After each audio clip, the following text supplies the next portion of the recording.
In the book of Deuteronomy, chapters 14 and 15, we find profound insights into the socio-religious fabric of ancient Israel through the laws of the tithe and the Sabbatical year. These laws reflect a divine blueprint for ensuring equity, community care, and spiritual devotion among the people of Israel. Forming a vital part of their covenantal relationship with God, the concept of the tithe is laid out to foster gratitude and resource sharing.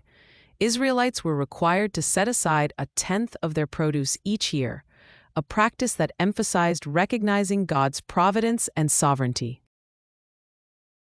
The tithe was primarily consumed during a sacred meal in Jerusalem, a centralized act of worship that reinforced communal bonds and spiritual reflection.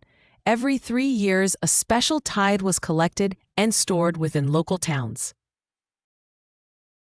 This provision was designed for the Levites, who had no inheritance of land, and for the vulnerable, the foreigners, orphans, and widows.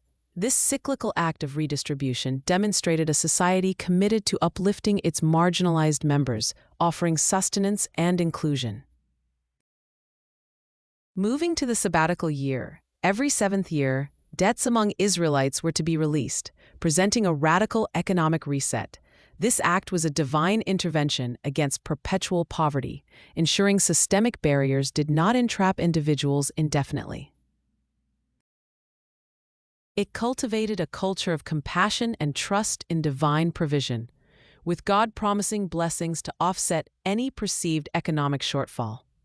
Land also enjoyed rest in the Sabbatical year, reflecting God's ownership and humanity's stewardship of creation.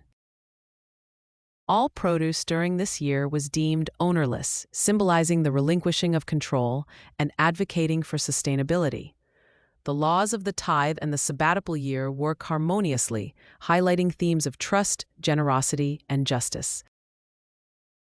They call communities to prioritize the common good, challenge us to reevaluate our societal structures, and inspire reflections on how we might embody these timeless principles in our own lives.